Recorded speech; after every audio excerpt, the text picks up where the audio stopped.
This is Beyond the Blue Badge, brought to you by the Microsoft Alumni Network, where we dive into Microsoft alumni stories that inform and inspire. Welcome to Beyond the Blue Badge, Microsoft Alumni Network's podcast. In this episode, we're excited to dive into the fascinating story of Microsoft's international expansion. I'm Becky Monk, and with me is Larry Hryb. Thank you very much, Becky. Hello, everybody. Today, we'll be exploring how Microsoft grew from a small company in Albuquerque, New Mexico, to a global tech giant. We'll hear from some of the key players who made it happen and discuss the strategies and challenges they faced along the way. That's right. Microsoft's journey to becoming a global powerhouse is filled with interesting stories and pivotal moments. Let's get started. To kick things off, let's hear from Scott Oki, who 2 weeks after getting hired at Microsoft in the 80s as a marketing manager for a special project, made a pitch to Bill Gates, who set the stage for Microsoft's international expansion.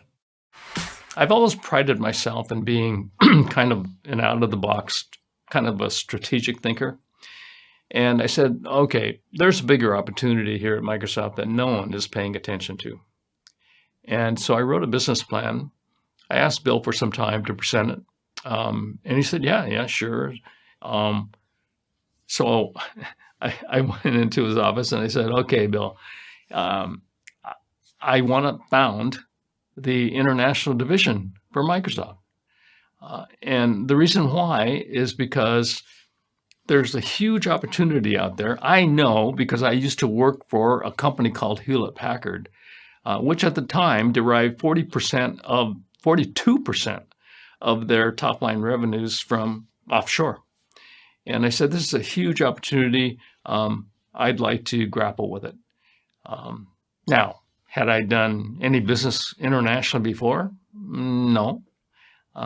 Did I speak a foreign language? No. And, here I am asking Bill for $1 million to found the international division. To this day, I do not know why Bill said yes, but he did.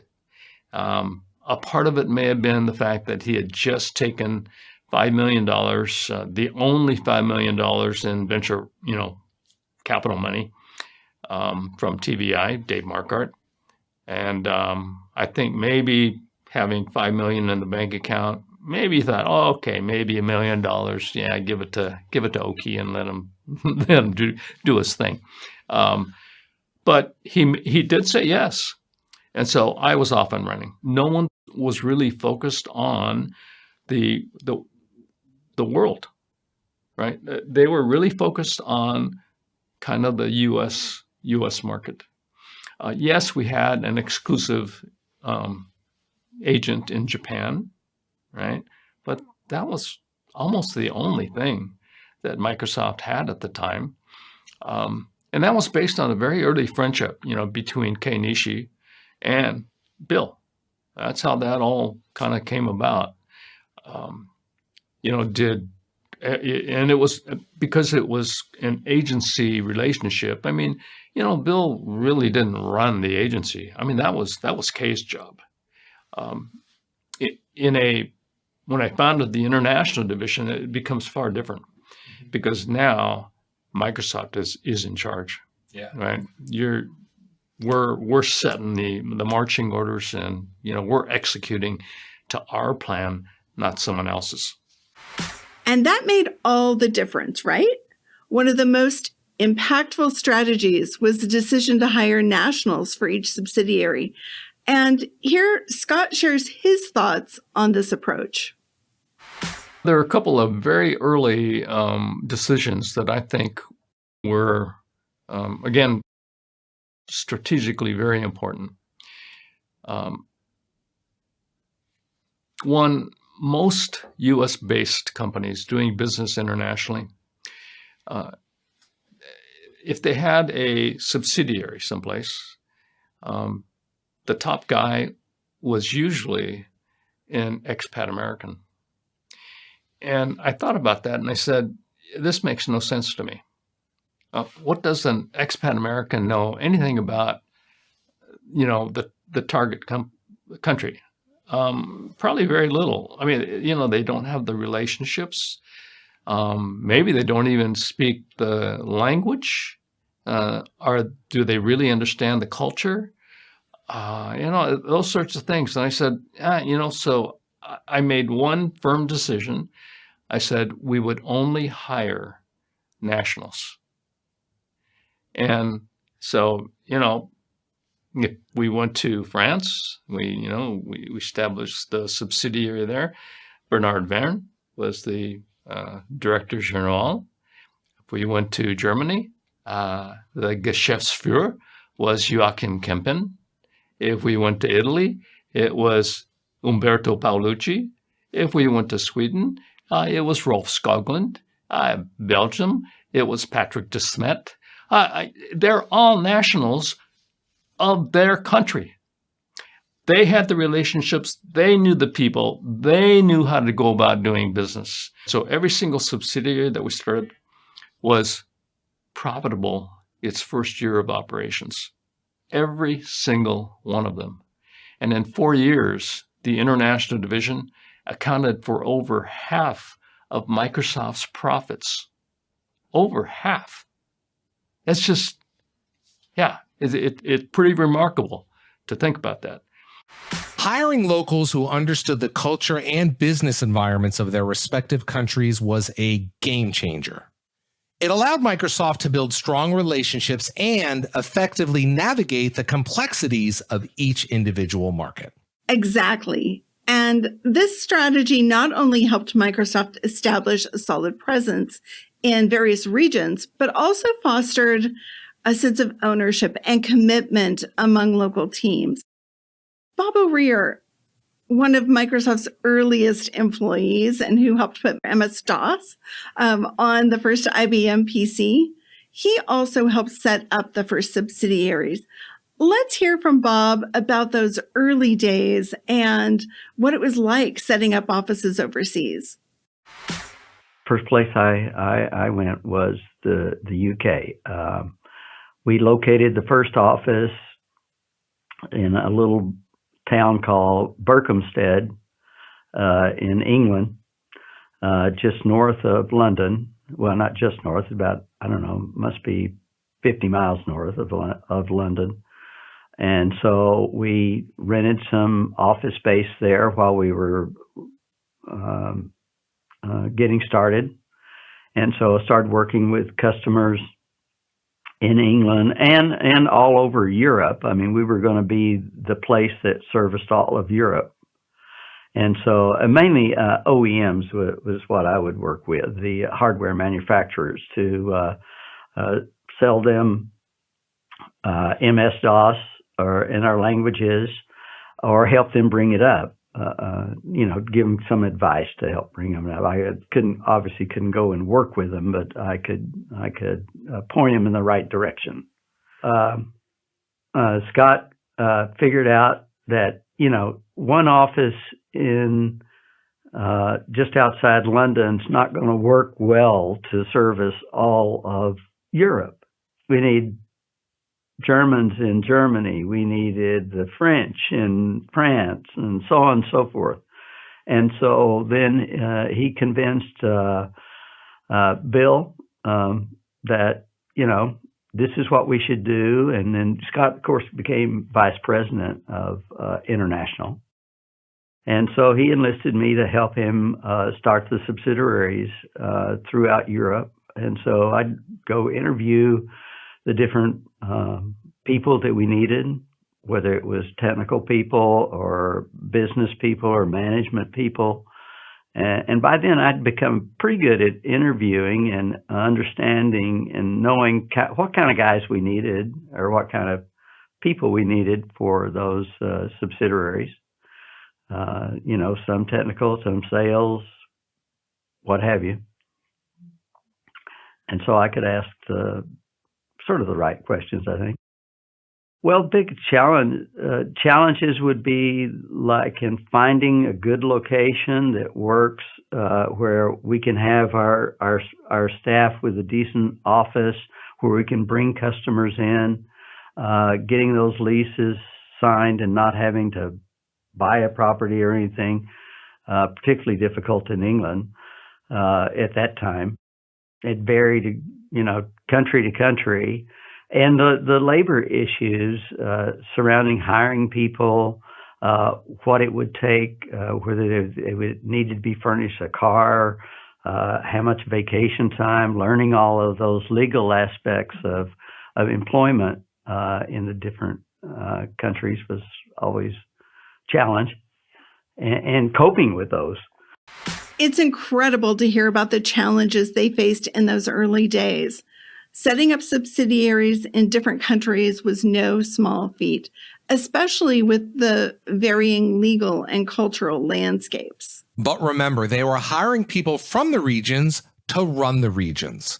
One of the most well-known is Jean-Philippe Courtois, or JPC as we call him. JPC started with Microsoft France in 1984, and his role increased throughout his 40 years at the company to eventually run all of the international divisions. He has great stories about how in the early days of Microsoft, each subsidiary had its own culture and its own way of doing things. Let's take a listen.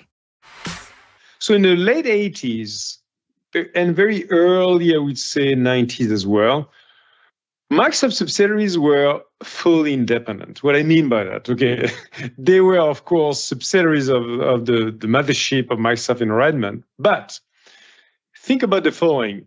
In the subsidiary, when I used to be the general manager of Microsoft France, we were actually building and packaging the software locally, physically, because at the time, software was packaged software. It was shrink wrapped in boxes. And we had, for many years, in lease or on warehouse and inventory of products. I mean, that seems like crazy today. And you had the same in all those in different countries in the world. At the time, I had the privilege to decide the price of the Microsoft products in the country. And guess what? We're actually charging the customers more than our friends in the UK, a lot more in the US. And when Scott Oki and others are coming to France, say, what are you guys doing? It's like crazy, but actually it sells really well. And of course, it helps the company in terms of revenue, profitability. We were also leading and driving our own marketing. We had our own, we had the same logo, of course, but the tagline and the communications was local. At some point, we had a wonderful campaign which has a big impact in France with a butterfly. And the butterfly was a symbol of actually how easy it is to use software. It was really the software of the easy life. We wanted to show the agility, the flexibility, and how beautiful it is to use software. So we had this symbol, the butterfly, in all of our marketing. Everywhere there are some butterflies flying across the country. But that was just the Microsoft France brand. It was not a Microsoft Corporation brand at all. And so at the time, long story short, we were in charge of the full accountability of product building, shipping, selling, price, distribution strategy. We even started, honestly, defining the very first commercial contracts, what we call afterwards the licensing contracts. Some of them, the very first ones, were actually designed in France. Because at some point we started selling to large customers and they told us, Jean-Philippe, we have enough of all those packaged products. We cannot store them anymore. It's crazy. We need to buy licenses. Say, oh, that sounds like an interesting concept. So we dig into that. And of course, our friends in Redmond, we started testing a new concept of what became eventually at the time, of course, disappeared, the open license, which was a license where you could actually sell many products at a discounted price to a company which was committed to your products. And then came, of course, the enterprise agreement and all the rest is history. So all of that is something we could actually create locally, which was amazing and, of course, incredibly empowering, as you can imagine. But there's some limits as well.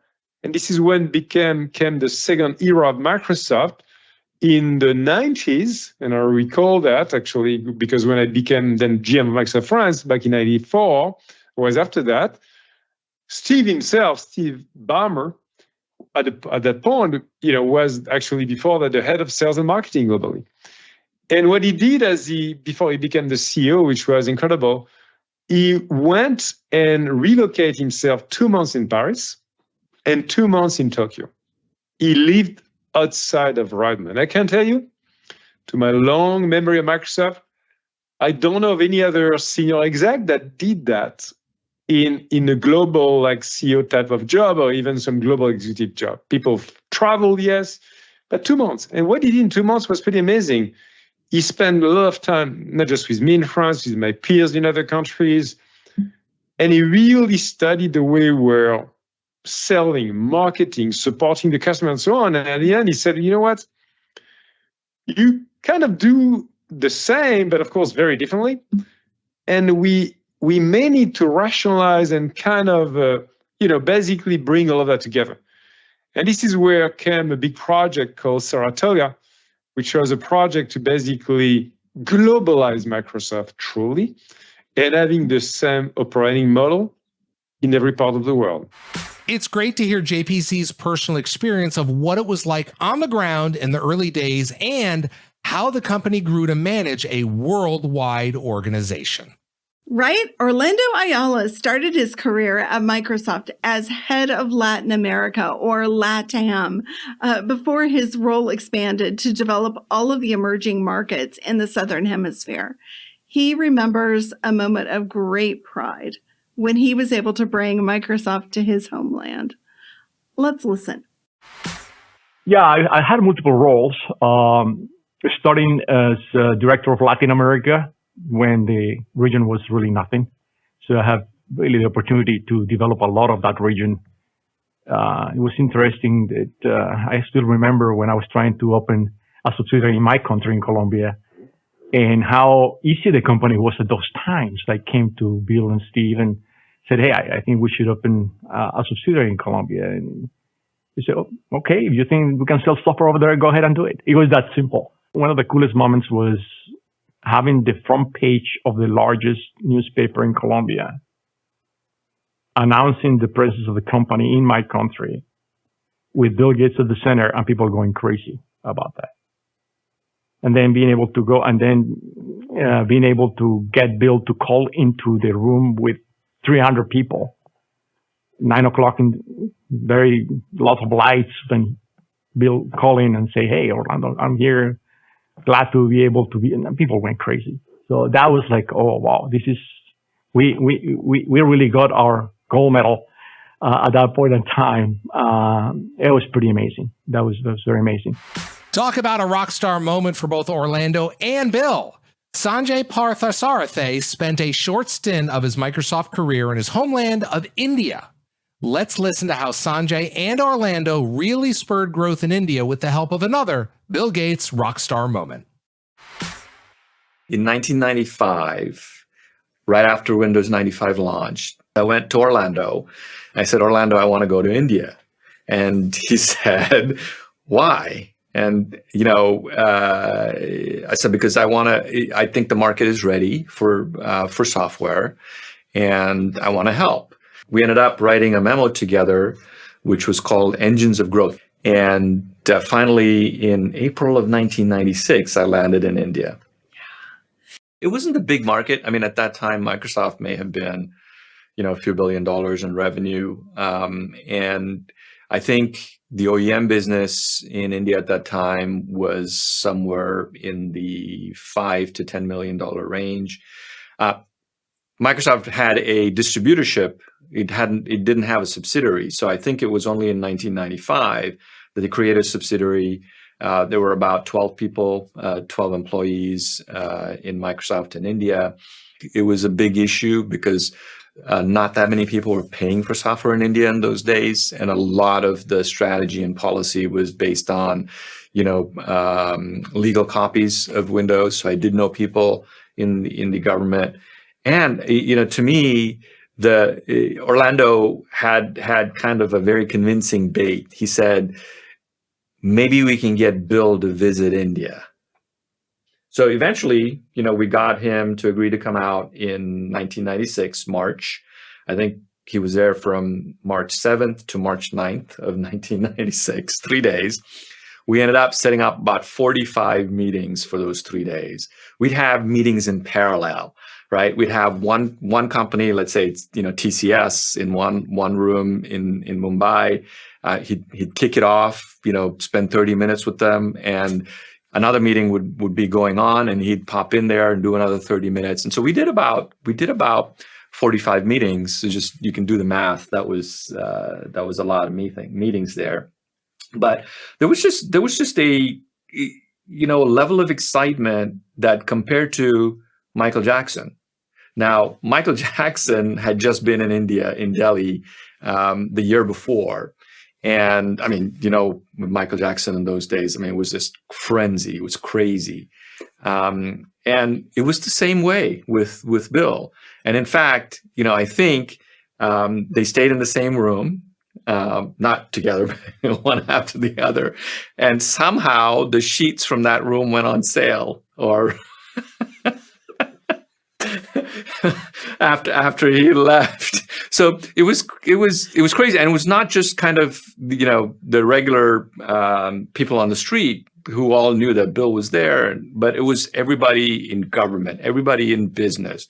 And, we did a couple of these very large events, and they were, completely sold out. Every major politician wanted to come listen to the future of technology, and meet with Bill Gates. So it was just crazy, chaotic. But in the end, I think we coined a term that actually caught people's imagination. India can be a software superpower, right? And at that time, if you think about it, 1997 was only 50 years, from independence. India was really looking for ways to make its mark in the world. And I think software superpower just caught people's imagination.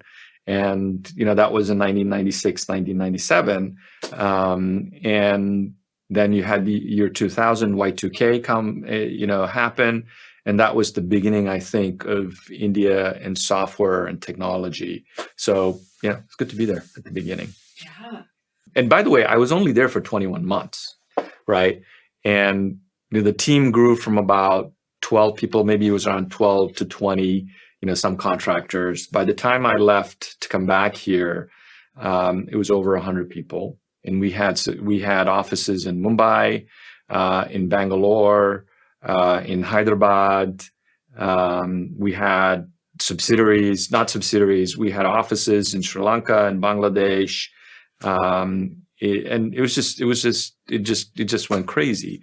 That kind of growth in such a short time is just incredible to think about. And then to think about how large the organization in India is, and in the more than 220 locations around the world are today. For sure, Larry. Another thing Sanjay talks about is the impact in each region that goes beyond jobs. Let's take a listen.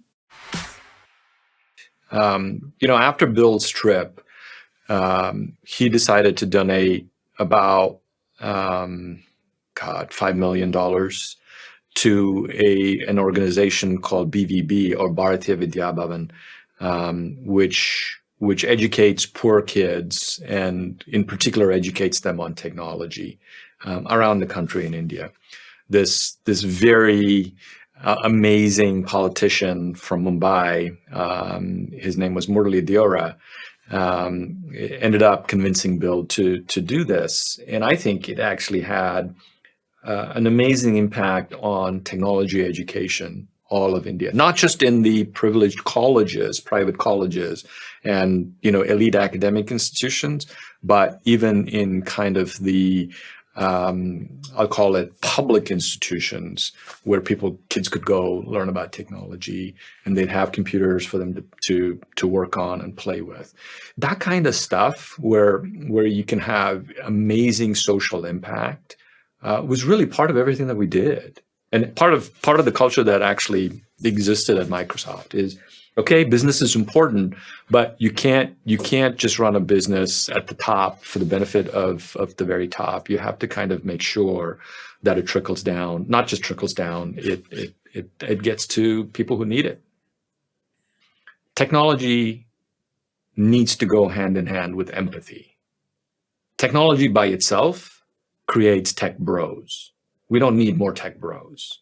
Technology plus empathy is a meaningful mission. And I think it's going to get even more important because with new technologies like artificial intelligence, we have to have more empathy along with more technology. You know, in India, one of the biggest issues around Microsoft when we went big was what would it do for jobs? You know, how many people would it put out of work?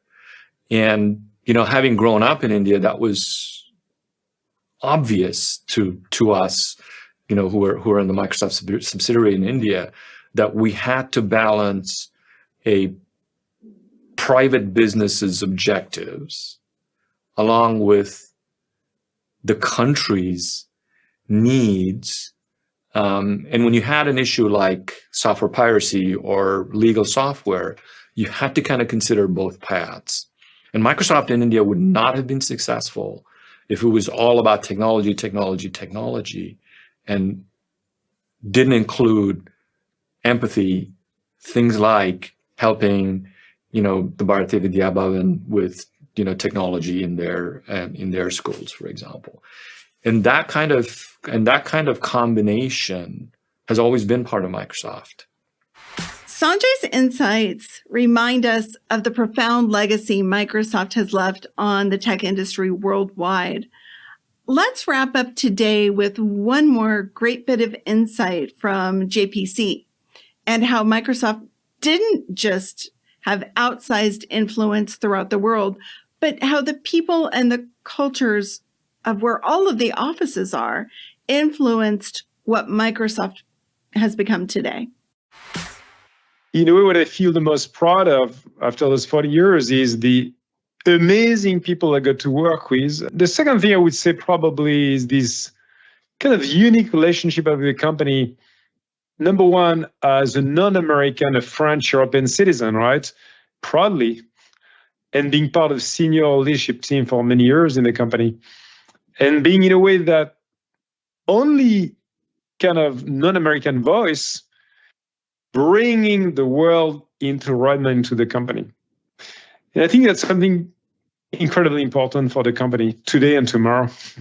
It is the way we embrace the world truly and making sure we keep ourselves honest about the reality of the world with the people we have on the ground and not design everything from Hryb with the predefinition of the way the world should work from Hryb view standpoint, but truly infusing into Hryb.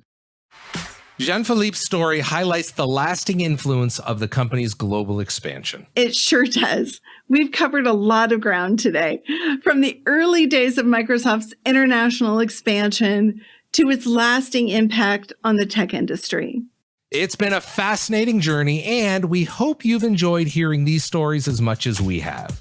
Thank you for joining us, and stay tuned for more episodes where we explore the stories from the Alumni Network's Microsoft Alumni Voices initiative. You can see all of the videos, read the oral histories, and don't forget to share your story at microsoftalumni.com. Until next time, thanks for joining us.